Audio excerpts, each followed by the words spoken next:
to come on board to support a project of this nature?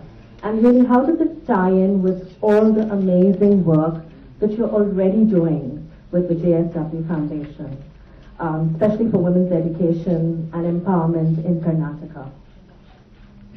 I have a belief that women are more powerful than men.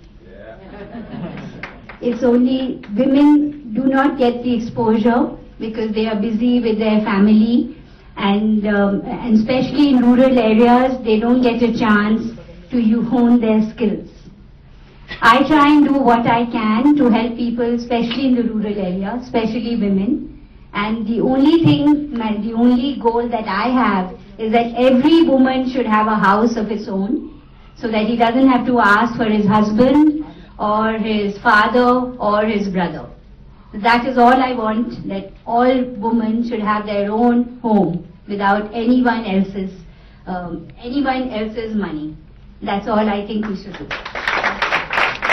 You may now take a seat, Deepika. I saw that. To the time where she's owned it, she has metamorphosed from a beautiful face to a powerful voice. And I think it's clear that Vogue has been in love with her through the entire process. For me, she perfectly embodies and exemplifies what Homi's film is trying to convey. An empowered woman is one who makes her choices. And I think, Deepika, you made all the right ones. My question to you is, what does freedom of choice mean to you as a woman? Hi everyone. Good evening. I think just to put it very, very simply, and I was saying this earlier, someone was asking me, I think it very simply boils down to being the person that you want to be. You know, I think I grew up in a family where there's me and a sister and my mom, and my father's the only male person in the house. And all of us have a voice, you know.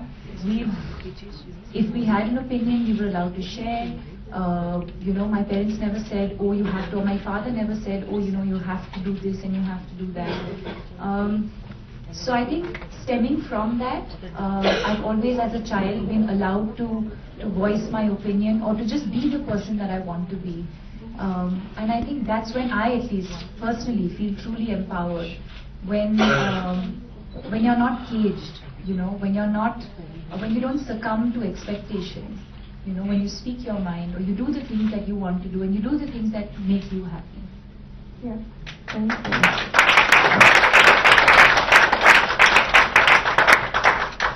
And now for the man of the moment, Homi, wait. My choice. For a man who's moved seamlessly, and I must say this successfully, from art house cinema to commercial blockbuster,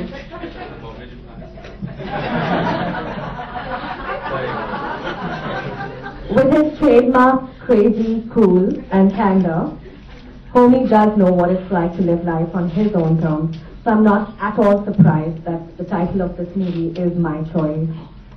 Homi, my question for you is, tell us a little about your creative journey behind this film. Elaborate on where did it go from the idea to fruition? What were the unique challenges in conveying? My choice. I read about it being that I had to make it because Deepika had given the pledge saying I will do an initiative where Homi will have to direct it. But we... Oh, I thought it was the other way around. Fool you guys. I had to do the film because you were directing it. And you know how I always go with your vision and... No, but it was a creative collaboration between Deepika and me, and one thing we were very clear was we didn't want to make a fictional story in 2 minutes. We wanted to use real women, empowered women, and we wanted to be very organic. Kelsey Khambata, who's written the words, I think they're extremely powerful words, so we were just ideating, and then finally he came back with what he had written. We both discussed it, we tweaked it ever so slightly, but then we called in the 99 women, and we didn't tell them what they were doing, and they were extremely sporting about it. And they just all landed up, and once they were in front of the camera, I told them, you can do whatever you want, but this is the line that's going to come on your, when we see you, this is what the line is going to be, so process that and express yourself how you want.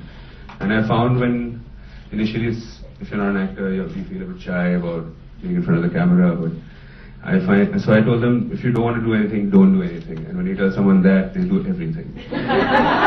So, I was like, okay, we just want it for 3 minutes each, now you can go. Sure,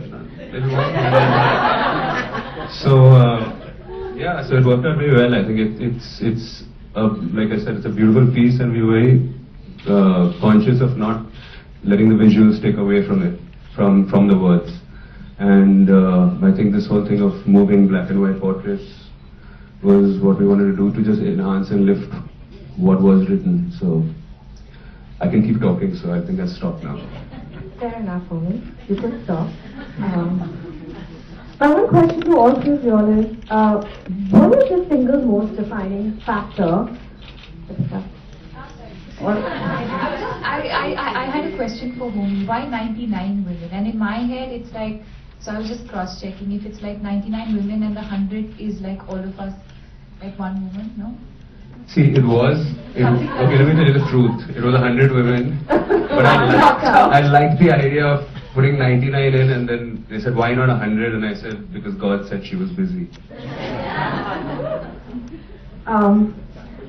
According to the three of you, and this is in any order, you've experienced this journey. What, according to you, is the single most defining attribute in identifying an empowered woman?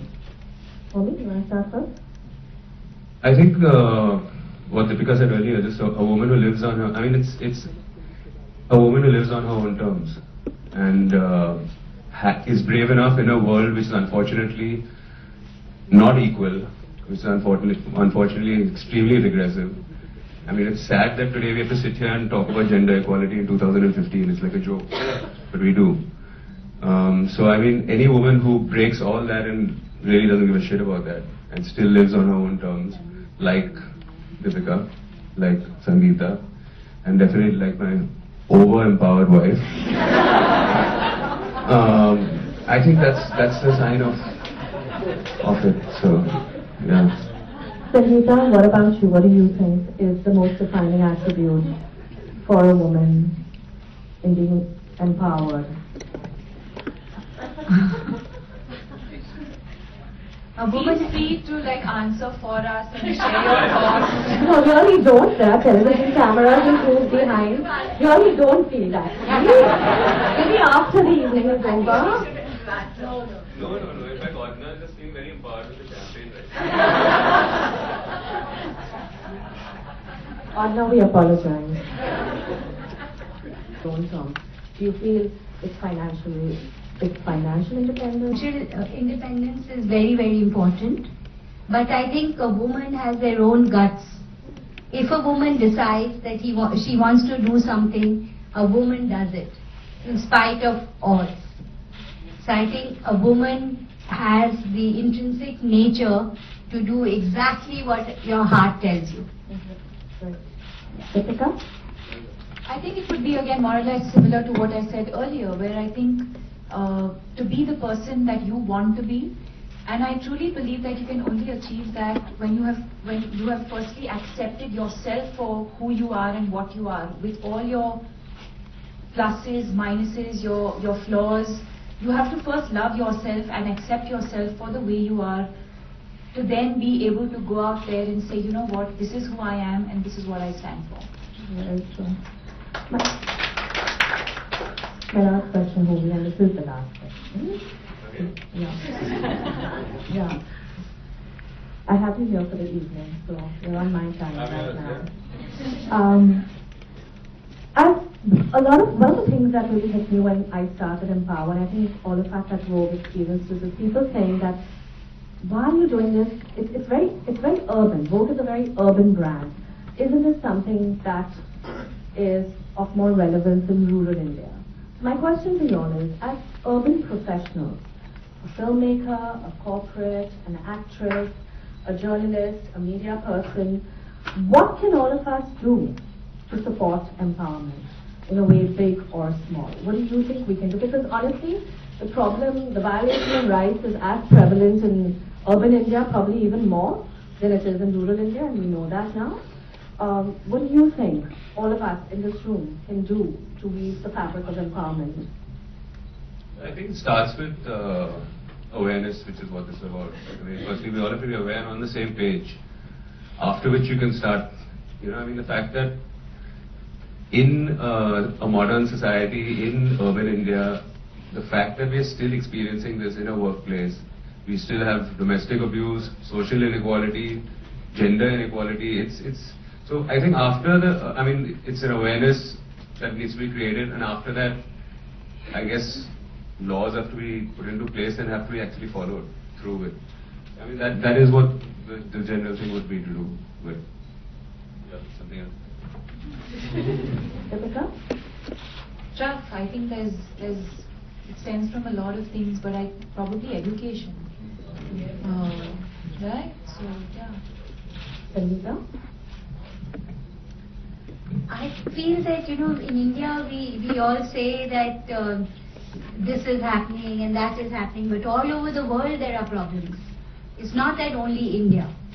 I also feel that exposure to the rural areas and in the villages is very, very important, and aspiration. Aspiration is also very important, where there's light, so that a woman gets a prime role. Yeah. That is most important. Yes. I'd now like to throw open the floor to the media people if you have any questions to ask all three of our special guests this evening. Just a request, let's keep the questions to the nature and the mood of the evening. We really respect that. Thank you. Any questions? I think Malika there? Yeah, hi, I'm Malika from CNN. Deepika, I was just curious, on a very personal level, what was in it for you? Why did you decide to be part of a video on women's empowerment in India? I think the generic reasons would obviously be because I think it is the need of the hour. And I don't think we've made this film saying, okay, this is for India. I think, like Priya said, I think we're facing this issue globally. So yes, it comes from creating awareness, and so I thought that it was important that I be a part of this film with whatever little I have achieved today. If I can, by speaking out, if I can make a difference to a few lives, and if it's going to impact a few lives and make a difference, then why not?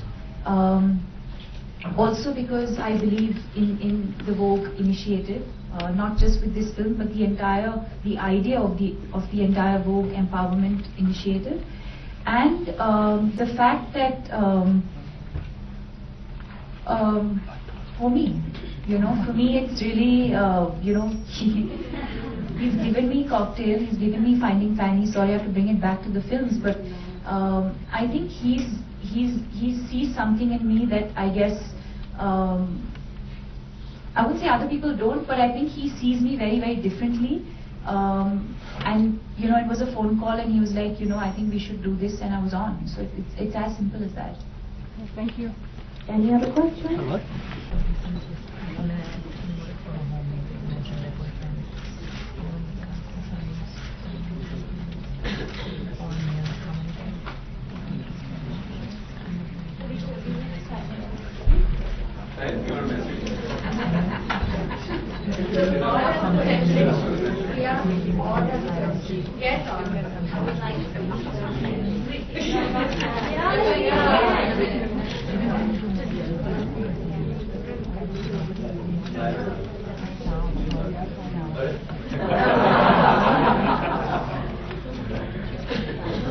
I don't know, Deepika didn't do it.